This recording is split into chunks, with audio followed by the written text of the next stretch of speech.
Welcome to TNPSC golden notes. இன்றைக்கி என்ன பார்க்க போகிறோம்னா, மெட்ராஸ் ஹைகோர்ட் எக்ஸாமில் அந்த கீழமை நீதிமன்றங்களுக்கான தேர்வு வந்து நடைபெற்று முடிஞ்சிருச்சு.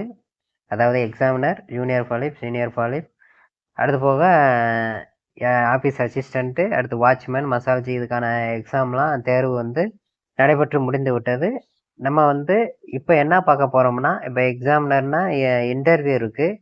அதுக்கப்புறம் ஆஃபீஸ் அசிஸ்டண்ட்டுக்கு வந்து நமக்கு வந்து ப்ராக்டிக்கல் இருக்குது, இன்டர்வியூ இருக்குது. அப்போ இதெல்லாம் இன்டர்வியூவில் என்னென்ன கொஸ்டின்லாம் கேட்பாங்க, வினாக்கள்லாம் கேட்பாங்க அப்படின்ற நோக்கத்தில் வந்து நம்ம அது தொடர்பான வந்து வினாக்கள் வந்து நம்ம தயார் பண்ணி இப்போ வந்து நம்ம பார்க்க போகிறோம். இப்போ இன்டர்வியூவில் என்னென்ன கேட்பாங்கன்னா, கண்டிப்பாக நம்ம வந்து உச்ச நீதிமன்றத்தை பற்றி கண்டிப்பாக கேட்கலாம். அடுத்து உயர் நீதிமன்றங்களை பற்றி கேட்கலாம். அப்போ தற்போதைய நியமனங்கள், அப்போ உச்ச நீதிமன்றத்தோட நியமனங்கள் யார், இல்லை கரண்ட்டில் யாரெல்லாம் வந்து பொறுப்பு வகிக்கிறா, அதே மாதிரி இங்கே வந்து உயர் நீதிமன்றத்தில் கரண்ட்டில் யாரெல்லாம் பொறுப்பு வகிக்கிறா, அப்போ இவங்களை பற்றிலாம் வந்து கொஸ்டின்கள், வினாக்கள் வந்து இன்டர்வியூவில் கேட்கறதுக்கான வாய்ப்பு உண்டு. அப்போ அதை பற்றி வந்து நம்ம இன்னைக்கு என்ன ஃபஸ்ட்டு இதில் பார்க்க போகிறோம்னா, இப்போ வந்து உச்ச நீதிமன்றங்களை பற்றி நம்ம பார்க்க போகிறோம். உச்ச நீதிமன்றத்தை பற்றி பார்த்துடலாம். இப்போ வந்து நம்ம டாபிக் உள்ள போயிடலாம். நம்ம இந்தியாவோட நீதித்துறை அமைப்பு வந்து அப்போ மன்னராட்சி காலத்திலையும் பல்வேறு விதங்களில் வந்து நடைபெற்றுச்சு. அப்போ ஒவ்வொரு மன்னர்கள் ஆளும்போது அவர்கள் நீதித்துறைகளை பற்றிலாம் படிச்சிருப்போம். இப்போ நம்ம இப்போ என்ன பார்க்க போகிறோம்னா, நவீன இந்தியாவில் நீதித்துறை எவ்வாறு இருந்தது, அது எவ்வாறு வளர்ச்சி பெற்றது, அங்குதிலிருந்து இப்போ வரைக்கும் நம்ம எப்படிலாம் வளர்ச்சி அடைந்திருக்கு அப்படின்றத நம்ம பார்க்க போகிறோம். இப்போ பாருங்கள், நவீன இந்தியாவில் நீதித்துறை. இப்போ ஃபஸ்ட்டு பாயிண்ட் பாருங்கள். இன்று நம் நாட்டின் நடைமுறையுள்ள நீதித்துறை அமைப்பு மற்றும் சட்டங்கள் வந்து ஆங்கில ஆட்சி காலத்தில் தான் உருவாக்கப்பட்டது. சரிங்களா? அடுத்து வந்து பாருங்க, 1773ஆம் ஆண்டு இயற்றப்பட்ட ஒழுங்குமுறை சட்டம் உச்சநீதிமன்றம் அமைப்பதற்கு வந்து வழிவகுத்தது. அப்ப உச்சநீதிமன்றம் அமைப்பதற்கு வழிவகுத்த சட்டம் எதுனா 1773ஆம் ஆண்டு இயற்றப்பட்ட ஒழுங்குமுறை சட்டம் தான் நமக்கு வந்து உச்சநீதிமன்றம் அமைப்பதற்கு வழிவகுத்தது. முக்கியமான பாயிண்ட், நோட் பண்ணிக்கோங்க. அடுத்து வந்து இது வந்து முதலாக எங்க வந்து நிறுவப்பட்டது அப்படின்னா, கல்கத்தாவில் உள்ள வில்லியம் கோட்டையில் வந்து அந்த உச்சநீதிமன்றம் வந்து நிறுவப்பட்டது. அப்போ இதில் அந்த உச்சநீதிமன்றத்தின் வந்து முதல் தலைமை நீதிபதியாக யார் இருந்தா அப்படின்னா, சார் எலிஜா இம்பே. அவர் தான் என்ன பண்ணார்னா, முதல் தலைமை நீதிபதியாக வந்து நியமிக்கப்பட்டார். சரிங்களா? அப்போ வந்து நம்மளோட உச்சநீதிமன்றம் வந்து எந்த சட்டத்தின்படி தோற்றுவிக்கப்பட்டது அப்படின்னா, 1773ஆம் ஆண்டு இயற்றப்பட்ட ஒழுங்குமுறை சட்டத்தின்படி தோற்றுவிக்க வந்து வழிவகுக்கப்பட்டது. அப்போ முதலாக எங்க தோற்றுவிக்கப்பட்டதுன்னா, கல்கத்தாவில் உள்ள வில்லியம் கோட்டையில். அப்போ முதல் தலைமை நீதிபதி யாராக நியமிக்கப்பட்டவர் யாருன்னா, சார் எலிஜா இம்பே. சரிங்களா? முக்கியமானது இது, நோட் பண்ணிக்கோங்க. அடுத்து பாருங்க, 1774ஆம் ஆண்டு இயற்றப்பட்ட சாசன சட்டம் உச்ச நீதிமன்றத்தின் அதிகார வரம்புகளை விரிவாக்கம் செய்தது. சரிங்களா? அப்ப 74ல வந்து ஒரு சாசன சட்டம் வந்து இயற்றிருக்காங்க. அந்த சாசன சட்டத்தின்படி ஏன்னா எனக்கு உச்ச நீதிமன்றத்தோட அதிகார வரம்பை வந்து விரிவாக்கம் செய்திருக்காங்க. சரிங்களா? அடுத்து பாருங்க, 1801ஆம் ஆண்டு 1801 அடுத்து வந்து இது வந்து உச்ச நீதிமன்றங்கள் வந்து அடுத்து 2 இடத்துல வந்து தோற்றுவிக்கப்பட்டது. இப்போ 1773ஆம் சட்டத்தின்படி கல்கத்தாவில் தோற்றுவிக்கப்பட்டது. அடுத்து 1801ல் வந்து நமக்கு வந்து மதராஸ்லையும், 1824ல் வந்து பம்பாயிலையும் 2 இடங்கள்ல வந்து நமக்கு வந்து உச்ச நீதிமன்றங்கள் வந்து தோற்றுவிக்கப்பட்டது. சரிங்களா? 1801ல் மதராஸ், 1824ல் பம்பாய். அடுத்து பாருங்க, 1861ஆம் ஆண்டு இயற்றப்பட்ட இந்திய உயர் நீதிமன்றங்கள் சட்டத்தின்படி 1862ஆம் ஆண்டு கல்கத்தா, மதராஸ், பம்பாய் ஆகிய இடங்களில் உயர் நீதிமன்றங்கள் நிறுவப்படும் வரை அவை உச்ச நீதிமன்றங்களாக செயல்பட்டன. சரிங்களா? அப்போ வந்து 1861ல் வந்து உயர் நீதிமன்றங்கள் சட்டம் வந்து இயற்றிருக்காங்க. அந்த சட்டத்தின்படி 1862ல் கல்கத்தா, மதராஸ், பம்பாய் ஆகிய இடங்கள்ல வந்து உயர் நீதிமன்றங்கள் வந்து தோற்றுவிக்கப்பட்டது.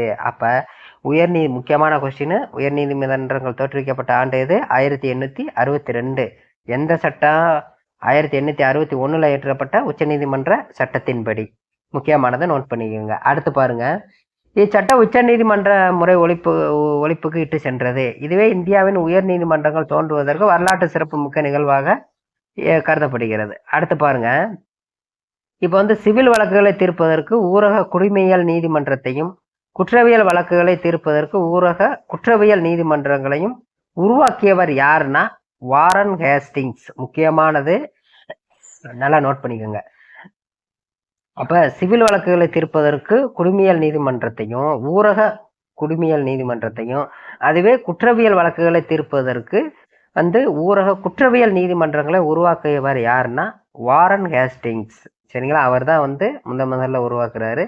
அடுத்து வந்து இதை வந்து மேற்கண்ட நீதிமன்றங்களின் மேல்முறையீட்டை விசாரிக்கும் சதர் திவானி அதாலத், சதர் நிசாமத் அதாலத் நீதிமன்றங்கள் வந்து அலகாபாத்தில் வந்து ஏற்படுத்தியிருக்காங்க. சரிங்களா, அப்போ மேல்முறையீட்டை விசாரிக்கிறதுக்கு ஒரு தனி நீதிமன்றமே அமைச்சிருக்காங்க. அது எங்கே அமைச்சிருக்காங்கன்னா அலகாபாத்தில் அமைச்சிருக்காங்க. அது வந்து சதர் திவானி அதாலத்னா குடிமையியல் நீதிமன்றம், சதர் திவானி அதாலத். அடுத்து சதர் நிசாமத் அதாலத்னா குற்றவியல் நீதிமன்றம். அது எங்கே அமைக்கப்பட்டதுன்னா அலகாபாத்தில் வந்து அமைக்கப்பட்டது.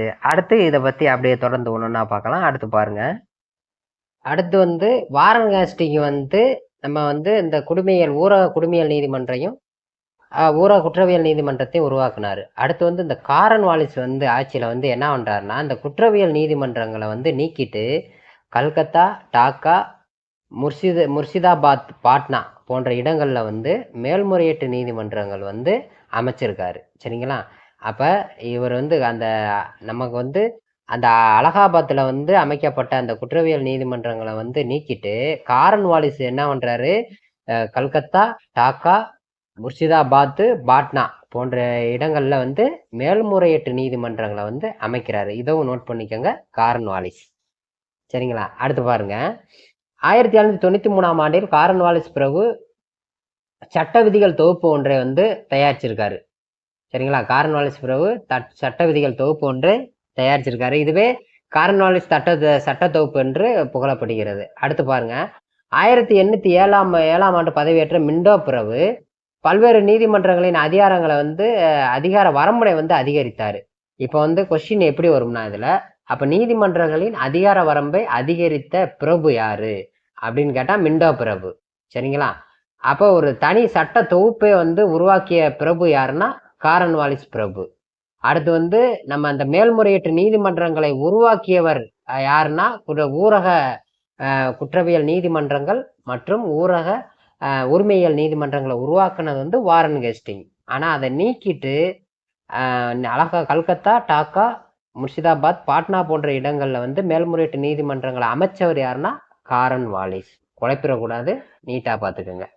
அடுத்து பாருங்க, 1813ஆம் ஆண்டு மார்குயிஸ் கோஸ்டிங்ஸ் பிரபு கவர்னராக நியமிக்கப்பட்டார். இவர் நாட்டின் குடிமையியல் மற்றும் குற்றவியல் நீதித்துறை நிர்வாகத்தில் மேலும் பல சீர்திருத்தங்களை அறிமுகப்படுத்தினார். நீதி நிர்வாகத்தில் நிலவும் சிவப்பு நாடா முறையை தடுக்க முயற்சி எடுக்கப்பட்டது. சரிங்களா, அந்த சிவப்பு நாடா முறையை வந்து தடுக்க முயற்சி எடுத்தவர் யாருன்னா ஹேஸ்டிங்ஸ் பிரபு தான். மார்குயிஸ் ஹேஸ்டிங்ஸ் பிரபு தான் வந்து அந்த சிவப்பு நாடா முறையை வந்து தடுக்க வந்து முயற்சி எடுத்திருக்காரு. அடுத்து பாருங்க, வில்லியம் பெண்டிங் பிரபு ஆட்சி காலத்தில் மாகாண மேல்முறையீட்டு நீதிமன்றங்கள் நீக்கப்பட்டன. சரிங்களா, அப்போ வில்லியம் பெண்டிங் பிரபு ஆட்சி காலத்தில் மாகாண மேல்முறையீட்டு நீதிமன்றங்கள் வந்து நீக்கப்பட்டிருக்கு. அடுத்து மாகாண மேல்முறையீட்டு நீதிமன்றங்களின் பணிகள் மாவட்ட நடுவர் நீதிமன்றங்களுக்கு மாற்றப்பட்டது. சரிங்களா, நல்லா பார்த்துக்கோங்க. அடுத்து வந்து முக்கியமான நோட்ஸ் பாருங்க, கல்கத்தா உயர் நீதிமன்றம் நாட்டின் வந்து மிக பழமையான உயர் நீதிமன்றம். இது வந்து 1862 வந்து நிறுவப்பட்டது. ஏன்னா உயர் நீதிமன்றம் அப்போதான் நிறுவப்பட்டது. அதே சமயம் அலகாபாத் உயர் நீதிமன்றம் வந்து நாட்டின் மிகப்பெரிய நீதிமன்றம் ஆகும். சரிங்களா, ஆமாம், சென்னை வந்து லண்டனுக்கு அடுத்து மிகப்பெரிய நீதிமன்ற வளாகம் உள்ள இடம் எதுனா சென்னை தான். சரிங்களா, அதே மாதிரி ஒரு சிறப்பு, மிக பழமையானதுன்னா கல்கத்தா, அதே மாதிரி மிகப்பெரிய நீதிமன்றம்னா அலகாபாத் நீதிமன்றம், மிகப்பெரிய நீதிமன்ற வளாகம் உள்ள இடம்னா சென்னை. அடுத்து பாருங்க, மெக்காலே என்பவரால் அமைக்கப்பட்ட சட்ட ஆணையம் இந்திய சட்டங்களை நெறிமுறைப்படுத்தியது. இந்த ஆணையத்தின் அடிப்படையில் பின்வரும் சட்டங்கள் உருவாக்கப்பட்டது. அப்போ வந்து இந்த சட்டங்களை வந்து உருவாக்கியவர் யாருன்னா அந்த மெக்காலே என்பவரால் அமைக்கப்பட்ட குழு தான் வந்து இதை வந்து சட்டங்களை வந்து நெறிப்படுத்தியிருக்கு. அப்போ அந்த குழுவால் வந்து ஒரு சில சட்டங்களை உருவாக்கியிருக்காங்க. அந்த சட்டங்கள் என்னென்ன அப்படின்றத பாருங்க. உரிமையியல் நடைமுறை சட்டம் 1859, இந்திய தண்டனை சட்டம் 1860, குற்றவியல் நடைமுறை சட்டம் 1861. இதை வேணா ஞாபகம் வச்சுக்கோங்க. ஃபர்ஸ்ட் வந்து எனக்கான உரிமையை கொடு 1859. அடுத்து இந்த தண்டனை, அதுக்கப்புறம் நான் தப்பு பண்ணா எனக்கு வந்து தண்டனை கொடு 1860. அடுத்து வந்து தண்டனை பண்ணா அது வந்து குற்றவியல்ல போயிடும். அடுத்த குற்றவியல் நடைமுறை சட்டம் வந்து 1861. அப்படி இயற மறக்காம இப்படி ஞாபகம் வச்சுக்கோங்க. சரிங்களா? அடுத்து பாருங்க, 1935ஆம் ஆண்டு அரசு சட்டம் கூட்டாட்சி நீதிமன்றம் அமைவதற்கு வழிவகுத்தது. அப்ப அந்த கூட்டாட்சி நீதிமன்றம் அமைவதற்கு வழிவகுத்த சட்டம் எதுனா 1935 இந்த சட்டங்கள் தான் வந்து அமைவதற்கு வழிவகுத்தது. சரிங்களா? கூட்டாட்சி நீதிமன்றம். இச்சட்டத்தின்படி தான் 1937ஆம் ஆண்டு கூட்டாட்சி சார்ந்த நீதிமன்றம் தொடங்கி வைக்கப்பட்டது. சரிங்களா? அப்போ கூட்டாட்சி நீதிமன்றம் தொடங்கப்பட்ட ஆண்டு 1937. சரிங்களா? அடுத்த கொஸ்டின் பாருங்க. இந்த நீதிமன்றம் ஒரு தலைமை நீதிபதியையும் 6 நீதிபதிகளையும் கொண்டிருந்தது. அடுத்து பாருங்க, இந்த நீதிமன்றம் இறுதி மேல்முறையீட்டு நீதிமன்றம் அல்ல. சில நேர்வுகளில் மேல்முறையீடானது இங்கிலாந்தில் உள்ள பிரபுக்கள் நீதிமன்ற மேலவை, அதாவது பிரிவு கவுன்சில்னு சொல்லுவாங்க. சரிங்களா? பிரிவு கவுன்சில் குழுவிடம் வந்து கொண்டு செல்லப்பட்டது. அடுத்து பாருங்க, 1949ஆம் ஆண்டு பிரிவு கவுன்சில் நீதி வரையறை ஒழிப்பு சட்டத்தின் மூலம் பிரிவு கவுன்சில் நீதி வரையறை முறை வந்து நீக்கப்பட்டிருக்கு. அந்த பிரிவு கவுன்சில் வந்து முறை வந்து நீக்கப்பட்ட ஆண்டு எதுனா 1949. சரிங்களா? அப்ப அடுத்து பாருங்க, முக்கியமான கொஸ்டின். 1937ஆம் ஆண்டு உருவாக்கப்பட்ட இந்த கூட்டாட்சி நீதிமன்றம் தான் 1950ஆம் ஆண்டு ஜனவரி 28ஆம் நாள் வந்து நம்ம வந்து உச்ச நீதிமன்றமாக மாறியது. சரிங்களா? அப்ப நம்மளோட உச்ச நீதிமன்றம் வந்து நம்ம இந்திய அரசமைப்பால் ஏற்றுக்கொள்ளப்பட்ட நாள் எதுனா ஜனவரி 28, 1950. இது முக்கியமானது, நோட் பண்ணிக்கோங்க. அடுத்து பார்க்கலாம். இப்ப பாருங்க, இது முக்கியமானது பார்க்குற பாயிண்ட்ல இந்திய அரசியலமைப்பு சட்டத்தில் நீதித்துறை அப்படின்னு சொல்லியிருக்காங்க. இப்ப பாருங்க, நம்ம வந்து 1950ஆம் ஆண்டு ஜனவரி 26ஆம் தேதி இந்தியா தனக்கென ஒரு அரசியலமைப்பு சட்டத்தை வந்து உருவாக்கி நடைமுறைப்படுத்தியது. ஏற்றுக்கொள்ளப்பட்ட நாள் என்ன? இந்திய அரசியலமைப்பு சட்டம் வந்து நவம்பர் 26. அந்த நாளை தான் நம்ம வந்து சட்ட நாளாக வந்து அனுசரிக்கிறோம். அது நடைமுறைக்கு வந்த நாள் தான் 1950 ஜனவரி 26. சரிங்களா? ஆனால் ஏற்றுக்கொள்ளப்பட்டது வந்து நவம்பர் 26, 1949 வந்து நம்ம ஏற்றுக்கொண்டோம். நடைமுறைக்கு வந்தது 1950 ஜனவரி 26. சரிங்களா? அடுத்து பாருங்க, அரசியலமைப்பு சட்டத்தின் உன்னதமான நோக்கங்கள் மற்றும் குறிக்கோள்களில் அதனை உருவாக்கியவர்கள் நீதிக்கு உரிய இடத்தை அளித்துள்ளனர். அடுத்து பாருங்க, ஆங்கிலேயர் ஆட்சி காலத்தில் இந்தியர்களுக்கென தனி சட்டமோ நீதிமன்றமோ இல்லை. சரிங்களா? சட்டம் மற்றும் நீதிமன்றங்கள் இரண்டும் காலனி ஆதிக்கத்திற்கு ஏற்றவாறு வடிவமைக்கப்பட்டிருந்தன. உண்மைதான். அடுத்து பாருங்க, இந்திய அரசியல் நிர்ணய சபை உறுப்பினர்கள் நீதிமன்ற மறு ஆய்வுக்கான முழு அதிகாரத்துடன் நீதிமன்றங்கள் சுதந்திரமாக செயல்படுவதை உறுதி செய்யும் வகையில் அரசியலமைப்பு சட்டத்தை உருவாக்க முனைந்தனர். அப்ப இவங்க வந்து நம்ம வந்து சுதந்திரம் பெற போறோம் அப்படின்றதுனால இவங்களாம் சுயமா உருவாக்கணும் அப்படின்றத உருவாக்குறதுக்கு வந்து கொஞ்சம் வந்து முன்னேற்பாடுகள்லாம் பண்ணியிருக்காங்க. அடுத்து பாருங்க, இந்திய அரசியலமைப்பில் மத்திய அரசு, அதாவது மத்திய அரசு பகுதி 5, மத்திய அரசு பத்தி கூறிய பகுதி எதுனா பகுதி 5. அந்த பகுதியில சரத்து 124 to 147 வரை வந்து நமக்கு வந்து ஒன்றிய நீதித்துறை, அதாவது உச்ச நீதிமன்றம் பற்றி வந்து விளக்கக்கூடிய சரத்து எதுனா இதுதான். இதெல்லாம் இன்டர்வியூல கேட்டுருவாங்க. இன்டர்வியூ போனா அப்ப இந்த நம்ம உச்ச நீதிமன்றம் வந்து இப்ப எந்த பகுதியில இருக்கு அப்படின்னா பகுதி 5. சரத்து எந்தெந்த சரத்தை சொல்லுங்க அப்படின்னா சரத்து 124 to 147. அடுத்து பாருங்க, மாநில அரசு அதே மாதிரி உயர் நீதிமன்றங்களை பத்தி எந்த இது சொல்லுதுன்னு பாருங்க. உயர் நீதிமன்றங்களை பத்தி பகுதி 6, மாநில அரசு பகுதி 6ல சரத்து வந்து 214 to 238 வரை. இது வந்து உயர் நீதிமன்றங்கள் மற்றும் கீழமை நீதிமன்றங்களை பத்தி நமக்கு வந்து விளக்குது. சரிங்களா?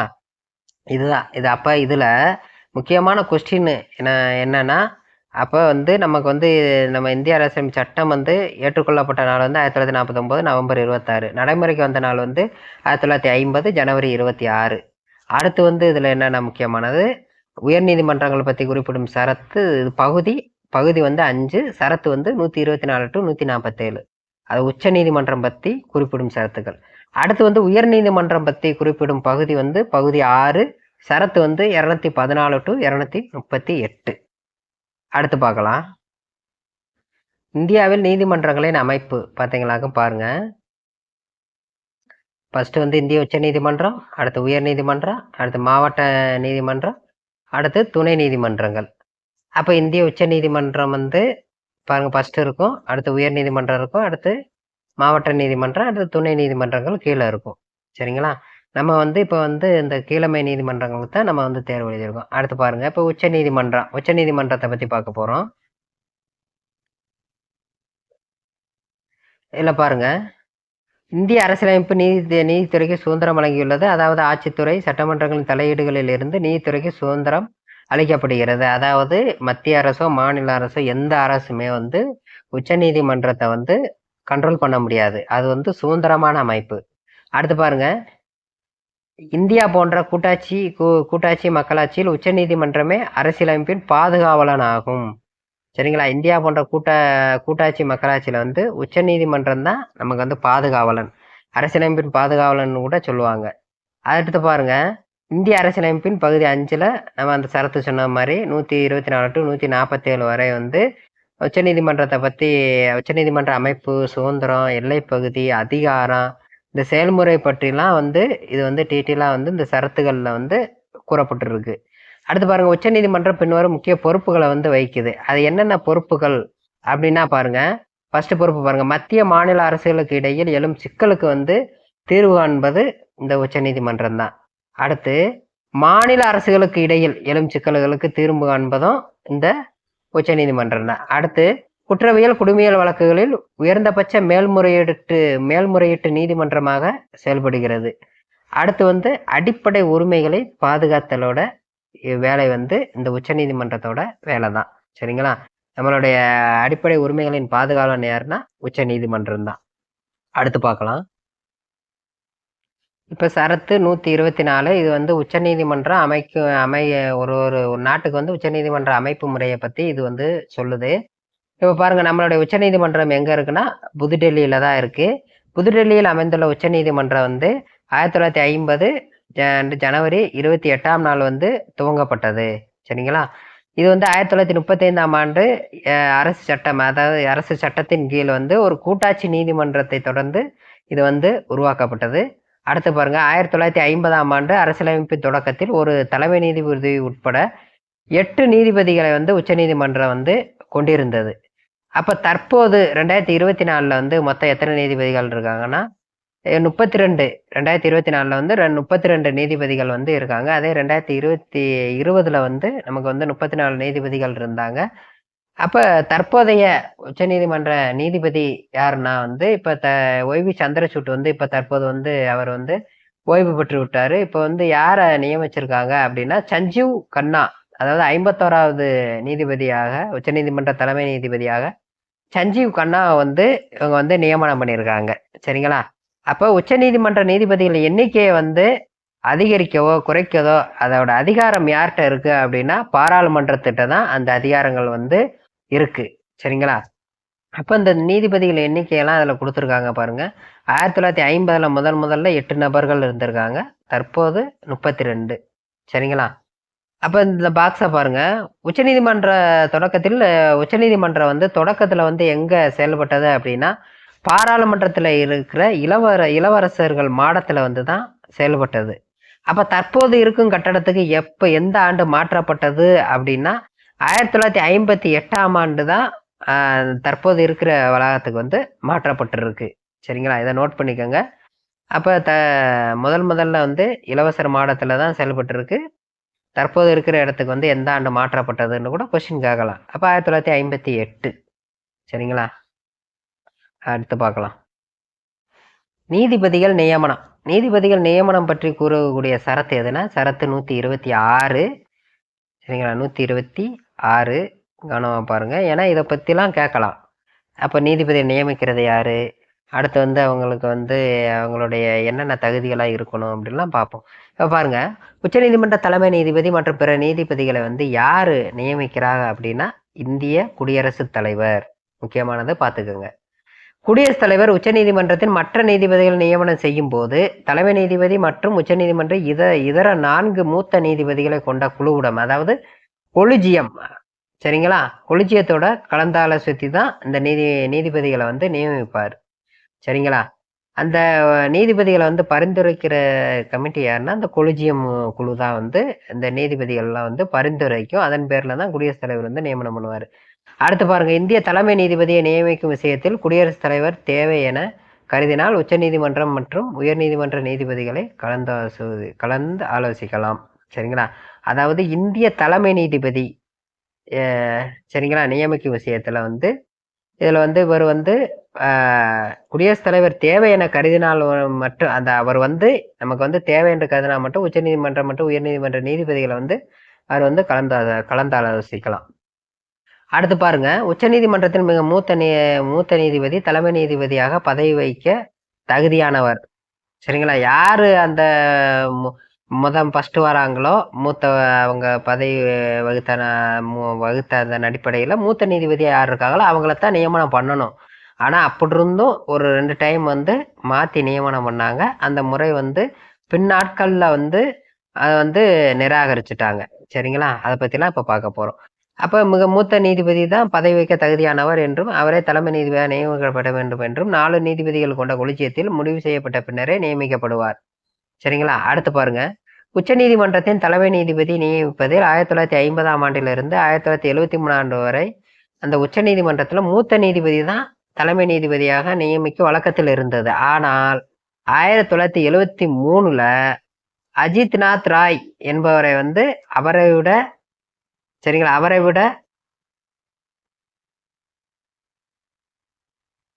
விட 3 மூத்த நீதிபதிகளை வந்து இருக்கும்போது தலைமை நீதிபதியாக நியமனம் செய்யப்பட்ட நிகழ்வில் இந்த வழக்கு முறை வந்து மீறப்பட்டிருக்கு. சரிங்களா, அஜித்நாத் ராய் வந்து அவரோட மூத்த நீதிபதிகளா இருக்காங்க, ஆனா இவரை வந்து நியமிச்சிருக்காங்க.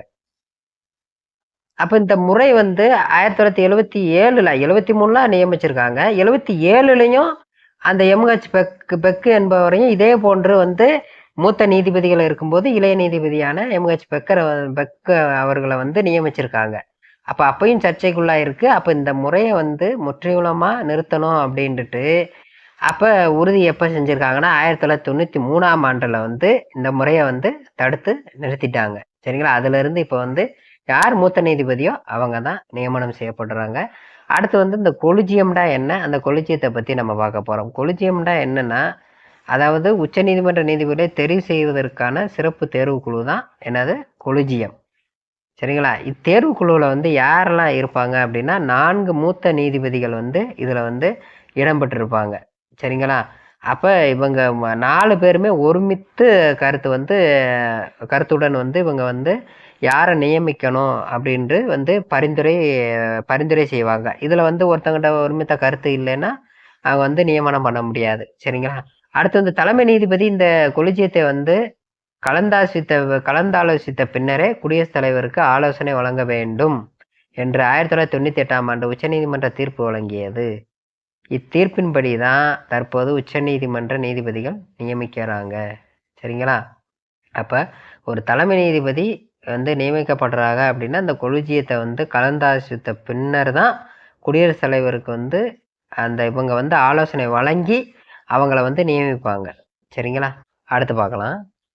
இப்போ வந்து அவங்க எப்படி நியமிக்கப்படுறாங்கன்னு பார்த்துட்டோம். கொலிஜியத்தின் மூலயமா தான் நியமிக்கப்படுறாங்க. அப்போ உச்சநீதிமன்ற நீதிபதியான நியமிக்கப்படுவதற்கான தகுதிகள் என்னென்ன அப்படின்னா, உச்சநீதிமன்ற நீதிபதியாக நியமிக்கப்படுபவர் நபர் வந்து பின்னொரு தகுதியில் அவர் வந்து இந்திய குடிமகனாக இருக்க வேண்டும்.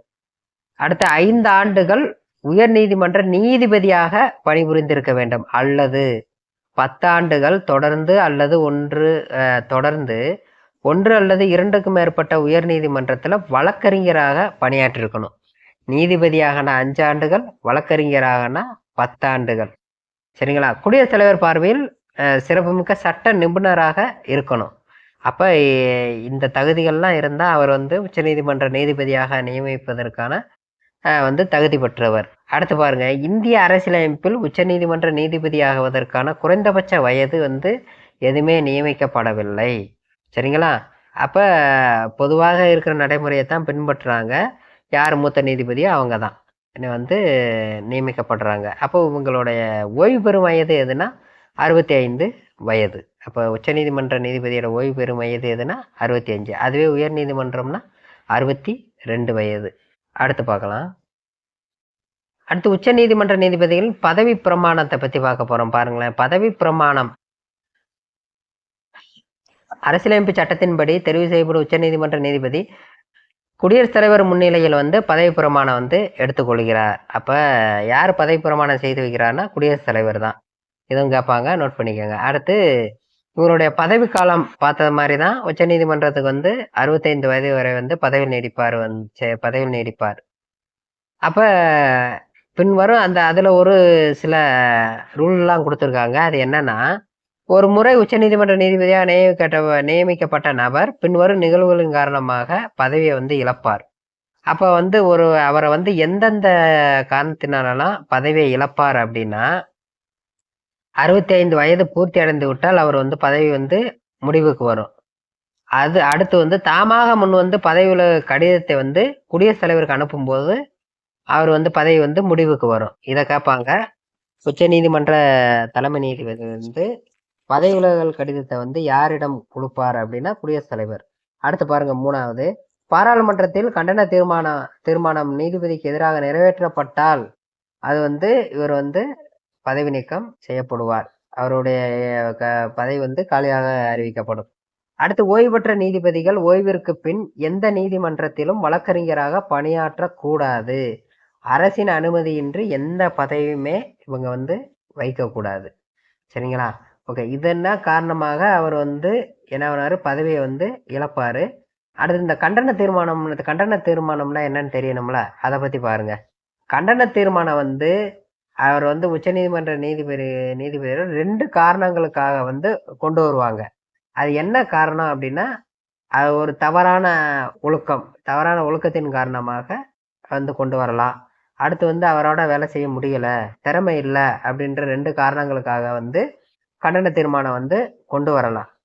இதுல என்னன்னா, இந்த பதவி நீக்க தீர்மானத்தை வந்து பாராளுமன்றத்துல 2 அவையிலையும் கொண்டு வரலாம். மக்களவையிலையும் கொண்டு வரலாம், மாநிலங்களவையிலும் கொண்டு வரலாம். அப்படி கொண்டு வந்தா இவங்க வந்து மக்களவையில வந்து 100 பேர் வந்து இதுக்கு வந்து கையெழுத்து போடணும். மாநிலங்களவையில வந்து 50 நபர்கள் வந்து கையொப்பமிட்டு அந்த மக்களவைனா சபாநாயகரிடமும், மாநிலங்களவைனா அந்த துணை குடியரசுத் தலைவர்கிட்டையும் அதனை வந்து ஒப்படைக்கணும். சைன் பண்ணி கையொப்பமிட்டு ஒப்படைச்சா இது வந்து இவர் உச்சநீதிமன்ற தலைமை நீதிபதி மேல கண்டன தீர்மானம் வந்து கொண்டு வருவாங்க. இதை பாருங்க, கீழே பாருங்களேன். அப்ப 100 உறுப்பினர்களும் மாநிலங்களவையில் வந்து 50 உறுப்பினர்களை வந்து ஏற்றுக்கொண்டு கையொப்பமிட்டு அதை அவைத்தலைவரிடம் வந்து ஒப்படைப்பாங்க. சரிங்களா? அப்ப மக்களை 2 ஒப்படைச்சிட்டு அப்ப எந்த அவையில சம்மதிக்கிறாங்களோ அதுக்கப்புறம் தான் அவர் மேல வந்து நடவடிக்கை எடுக்கிறதுக்கு தலைவர்கள் வந்து ஆர்டர் பிறப்பிப்பாங்க. அடுத்து பாருங்க. அப்படி கண்டன தீர்மானங்கள் வந்து கொண்டு வந்துட்டு, சரிங்களா, அப்ப வந்து ஒரு குழு வந்து அமைப்பாங்க. அந்த குழுவுல வந்து அதாவது 3 உறுப்பினர்கள் அடங்கிய விசாரணை குழு வந்து அமைப்பாங்க. அந்த குழு வந்து பல்வேறு விசாரணைகள் மேற்கொள்ளும். அந்த குழுவில் யாரெல்லாம் இருப்பாங்க அப்படின்னா, உச்சநீதிமன்ற தலைமை நீதிபதி, உயர்நீதிமன்ற தலைமை நீதிபதி ஒருவர், சிறப்பு வாய்ந்த சட்ட நிபுணர், இவங்க இருப்பாங்க. இந்த விசாரணை குழு வந்து அப்ப தவறான ஒழுக்கம் அல்லது திறமையின்மை, இயலாமை ஆகிய குறித்து விசாரணை செய்யும். விசாரணை செஞ்சு அறிக்கையை வந்து பாராளுமன்றத்துல வந்து சமர்ப்பிக்கும். சரிங்களா?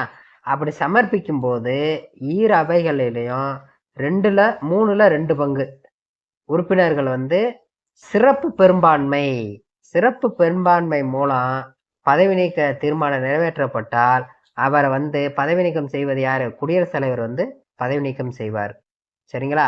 அப்ப கண்டன தீர்மானம் வந்து கொண்டு வராங்க. அப்ப வந்து மக்களவையில வந்து 100 நபர்கள் வந்து கையெழுத்து போட்டு தரணும். சரிங்களா? அதே மாதிரி மாநிலங்களவையில வந்து 50 உறுப்பினர்கள் வந்து கையெழுத்து போட்டு தந்து இதை வந்து மக்களவையில சபாநாயகர்கிட்டையும் அல்லது மாநிலங்களவையில துணை குடியரசுத் தலைவர்கிட்டையும் ஒப்படைப்பாங்க. அவங்க நினைச்சா இதை வந்து நிராகரிக்கலாம். சரிங்களா? அடுத்து வந்து இவங்க அப்படி கொடுத்ததுக்கு அப்புறம் வந்து ஒரு 3 நபர் கொண்ட குழு வந்து அமைக்கிறாங்க. அந்த 3 நபர் குழுவில் யாரெல்லாம் இருப்பாங்கன்னா, உச்சநீதிமன்ற தலைமை நீதிபதி, உயர்நீதிமன்ற தலைமை நீதிபதி, சிறந்த சட்ட நிபுணர் இருப்பாங்க.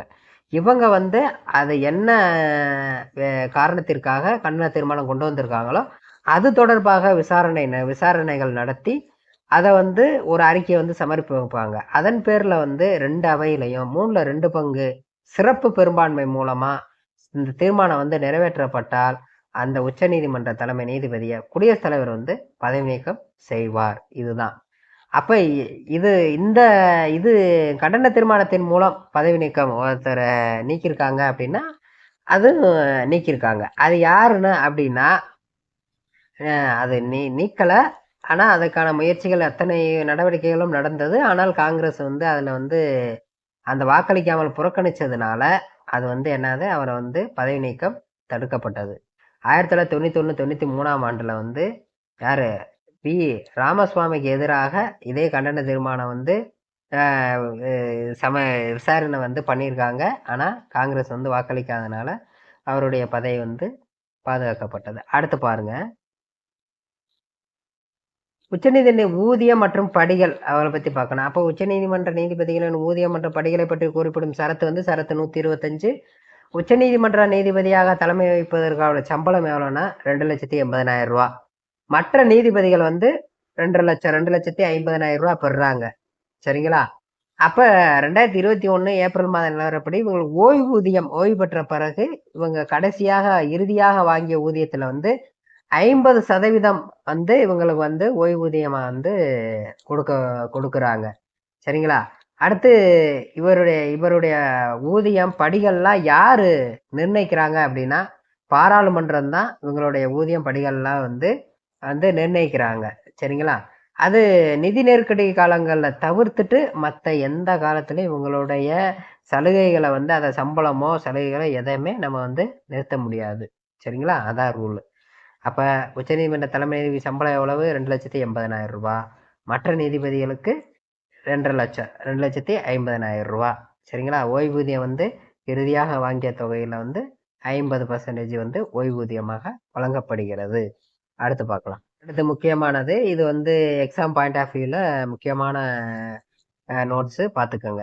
முதல் உச்சநீதிமன்ற தலைமை நீதிபதி யாருன்னா ஹச்ஏ கனியா. இவர் தான் வந்து முதல் உச்சநீதிமன்ற நீதிபதி. இதை கண்டிப்பாக கேட்பாங்க, எல்லாம் பார்த்துக்கோங்க. ஹச்ஏ கனியா. இப்போ தற்போது உச்சநீதிமன்ற தலைமை நீதிபதியாக யார் இருக்காங்கன்னா சஞ்சீவ் கண்ணா, 51வது உச்சநீதிமன்ற நீதிபதி. அடுத்து பாருங்க, உச்சநீதிமன்ற முதல் பெண் நீதிபதி யாருன்னா ஃபாத்திமா பிவி. ஃபாத்திமா பிவி தான் முதல் பெண் நீதிபதி. சரிங்களா? பெண் நீதிபதி தான். அடுத்து பாருங்க, இந்தியாவின் முதல் பெண் வழக்கறிஞர் யாருன்னா கார்னேலியா சொராப்ஜி. சரிங்களா? இவங்க தான் முதல் வழக்கறிஞர், பெண் வழக்கறிஞர். இந்தியாவின் முதல் வணிக நீதிமன்றம் எங்கு நிறுவப்பட்டதுன்னா ராய்ப்பூர்ல தான் வணிக நீதிமன்றம் வந்து நிறுவப்பட்டிருக்கு. அடுத்து பாருங்க, முதல் குழந்தைகள் நீதிமன்றம் டெல்லியிலையும், தென்னிந்தியாவில் முதல் குழந்தைகள் நீதிமன்றம் வந்து ஹைதராபாத்திலும் அமைக்கப்பட்டிருக்கு. அப்போ குழந்தைகள் நீதிமன்றம் ஃபர்ஸ்ட் டெல்லியில் அமைச்சிருக்காங்க. அதுவே தென்னிந்தியாவில் வரும்போது ஹைதராபாத்தில் வந்து அமைக்கப்பட்டிருக்கு. அடுத்து வழக்கறிஞராக இருந்து உச்சநீதிமன்றத்தின் நீதிபதியான முதல் பெண் யாருன்னா இந்து மல்ஹோத்ரா. இவங்க வந்து 2018 வந்து நீதிபதி ஆகியிருக்காங்க. அதாவது வழக்கறிஞராக இருந்து உச்ச நீதிமன்றத்தின் நீதிபதியான முதல் பெண் யாருன்னா இந்து மல்ஹோத்ரா. அடுத்து குற்றம் சுமத்தி பதவி நீக்க தீர்மானத்தை சந்தித்த முதல் மற்றும் கடைசி உச்ச நீதிமன்ற நீதிபதி யாருன்னா நம்ம பார்த்தோம்ல ராமசுவாமி. அடுத்து வந்து வி ராமசாமி. அடுத்து வந்து 12/1/2018 அன்று முதலில் உச்ச நீதிமன்ற தலைமை நீதிபதியை அதாவது தீபக் மிஸ்ரா விமர்சித்து தொலைக்காட்சியில் பேட்டி அளித்த உச்ச நீதிமன்ற நீதிபதி யாருன்னா செலஸ்மேஸ்வர்.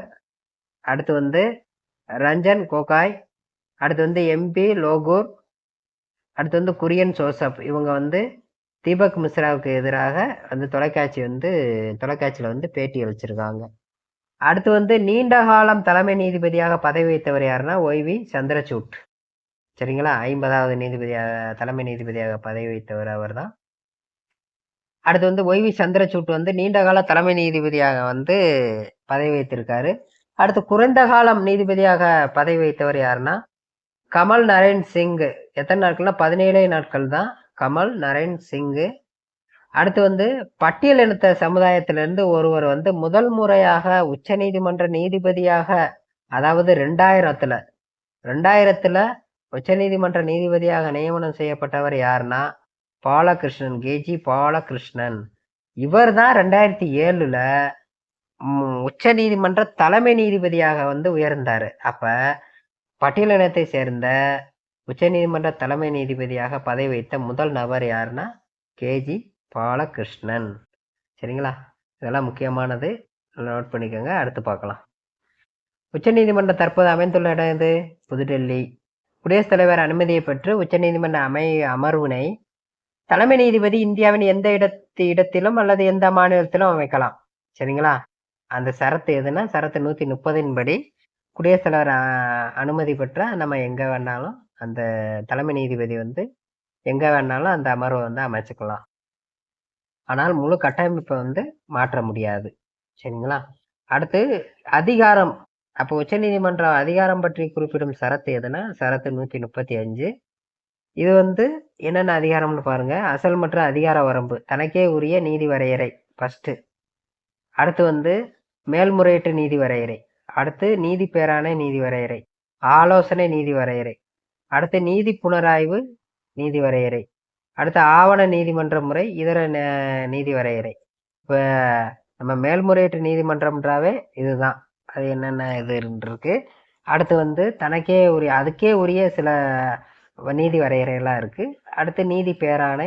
நீதி பேராணை நமக்கு தெரியும், சரத்து 32 படி உச்ச நீதிமன்றம் வந்து வழங்கும். உயர் நீதிமன்றம் வந்து 226 படி நீதி பேராணை வழங்கும். ஒருவருடைய உரிமைகளை வந்து மறுக்கப்படும் போது சரத்து 32 பயன்படுத்தி நம்ம வந்து வழக்கு தொடர்ந்து நமக்கான உரிமையை வந்து பெறலாம். அதான் நீதி பேராணை. சரி, அதை பத்தி பின்னாடி பார்க்கலாம். நீதி பேராணை நீதி வரையறை குறிப்பிடும் சரத்து எதுனா சரத்து 139. அதன்படி அதில் தான் இந்த வந்து நீதி பேராணையை பற்றி சொல்கிறாங்க. இப்போ பாருங்க, அடிப்படை உரிமைகள் மீறப்படும் போது அதனை சரியாக நடைமுறைப்படுத்துவதற்கு சரத்து 32 படி சில நீதி பேராணை நீதி வரையறை உச்ச நீதிமன்றத்திற்கு வழங்கப்பட்டுள்ளது. அடிப்படை உரிமை மீறும்போது சரத்து 32 படி நீதி பேராணை வந்து ஒரு 5 வகையான நீதி பேராணை வந்து இருக்கு. அது என்னன்னா ஆட்கொணர்வு நீதி பேராணை, செயலுறுத்தும் நீதி பேராணை, தடையுறுத்தும் நீதி பேராணை, ஆவண கேட்பு நீதி பேராணை, தகுதி முறை வினவும் நீதி பேராணை. அப்ப 5 நீதி பேராணைகள் வந்து இருக்கு. அப்போ உச்ச நீதிமன்றம் சரத்து 32 படி வந்து அடிப்படை உரிமைகள் மீறப்படும் போது நீதி பேராணைக்கு வந்து வழங்கும். உயர் நீதிமன்றம் வந்து 226 படி, சரிங்களா, வந்து வழங்கும். அடுத்து வந்து இதன் மூலம் உச்ச நீதிமன்றத்தை காட்டிலும் உயர் நீதிமன்றத்தின் நீதி பேராணை வழங்க அதிகாரம் வந்து உயர்ந்ததாக உள்ளது. சரிங்களா? ஏன் அப்படி சொல்றாங்கன்னா 226 படி அடிப்படை உரிமைகள் மீறப்படும் போது இதர சட்டங்களால் பாதிப்பிற்கு உள்ளானாலும் அத்தகைய நபர்களுக்கு நீதி பேராணை பிறப்பிப்பதன் மூலம் தீர்வு வழங்கலாம். அதனால அப்படி வந்து சொல்றாங்க. அடுத்து பார்க்கலாம். இது வரைக்கும் அப்படியே அந்த அமைப்புகளை பற்றி எல்லாம் பார்த்தோம். உச்சநீதிமன்ற அமைப்பு பற்றி பார்த்தோம். இந்த உச்சநீதிமன்றம் வந்து ஆலோசனை வழங்கக்கூடிய சரத்து எதுனா 143 143 அப்படின்னு ஞாபகம் வச்சுக்கோங்க. அடுத்து வந்து என்ன பார்க்க போறோம்னா இந்தியாவின் தலைமை வழக்கறிஞர் பற்றி பார்க்க போறோம். இப்போ தலைமை வழக்கறிஞர் பற்றி கூறும் சரத்து எதுனா சரத்து வந்து 76. அப்போ அட்டார்னி ஜெனரல் ஆஃப் இந்தியான்னு சொல்லுவாங்க. அப்போ இவரை பற்றி நம்ம பார்க்கலாம். இந்தியாவின் முதல் சட்ட அதிகாரி வந்து யாருன்னா அட்டார்னி ஜெனரல் தான் இந்தியாவின் முதல் சட்ட அதிகாரி. இவரே இந்தியாவின் உயர்ந்த சட்ட அதிகாரி ஆவார். சரிங்களா? அடுத்து பாருங்க, இவருக்கு உறுதுணையாக, அதாவது துணையாக சொலிசிஸ்டர் ஜெனரல் என்ற கூடுதல் சொலிசிஸ்டர் ஜெனரல் என்னும் சட்ட அதிகாரிகள் வந்து அரசாங்கத்துல வந்து நியமிக்கப்படுவாங்க இவருக்கு உதவியா. இவர் வந்து குடியரசுத் தலைவர் விரும்பும் வரையில வந்து பதவி வகிப்பார். சரிங்களா? இருப்பினும் அரசாங்கம் வந்து மாறும் பொழுது இவர்களும் வந்து என்ன பண்றாங்கன்னா மாறுறாங்க. சரிங்களா? அப்ப இவர் வந்து மத்திய அரசின் முழு நேர அதிகாரி அல்லாத காரணத்தால் இவரை அரசாங்க அதிகாரியாக கருத இயலாது. இவர் வந்து ஒரு அரசாங்க அதிகாரி கிடையாது. இவர் வந்து சட்ட தொழில் செய்ய மட்டுமா இவரை வந்து பயன்படுத்துவாங்க. சரிங்களா? அப்ப இந்த தற்போதைய இந்த மத்திய அரசின் தலைமை வழக்கறிஞர் யாருன்னா 16வது தலைவர் யாருன்னா வெங்கடரமணி. இவர் வந்து இப்போ தற்போதைய இந்தியாவின் சட்ட அட்டார்னி ஜெனரலா வந்து பணியாற்றுறாரு யாரு, வெங்கடரமணி. சரிங்களா. முதல் வந்து இந்திய சட்ட அதிகாரி, முதல் சட்ட அதிகாரி யாருன்னா வந்து எம்சி செடாவத். இவர் தான் வந்து 1950 முதல் 63 வரை வந்து செயல்படுறாரு. அப்போ முதல் நபர் யாருன்னா எம்சி செடால்வத்து. அடுத்து வந்து தற்போது யாருன்னா வெங்கடரமணி 16வது இந்திய அட்டர்னி ஜெனரலா வந்து பணியாற்றுறாரு. அப்போ இவங்களுக்கு அட்டர்னி ஜெனரலோட தகுதிகள் என்னென்ன அப்படின்னு பார்த்தீங்கன்னாக்கும், இந்திய குடிமகனாக இருக்க வேண்டும். அடுத்து வந்து உச்சநீதிமன்ற நீதிபதி ஆனதற்கான தகுதியை வந்து பெற்றிருக்கணும்.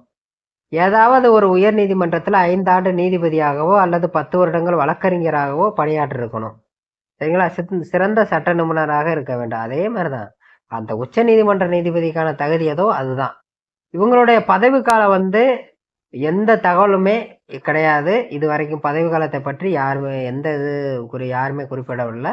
இவர் வந்து குடியரசுத் தலைவர் விரும்பும் முறையில வந்து பதவி வைக்கலாம். ஆனா ஒரு ஆட்சி மாறும்போது வேறொரு நபர் வந்து பதவி வந்து வச்சுக்கிறாங்க. பதவி நியமனம் செய்வது யாருன்னா இவங்களை வந்து குடியரசுத் தலைவர் தான் பதவி நியமனம் செய்யப்படுறாரு.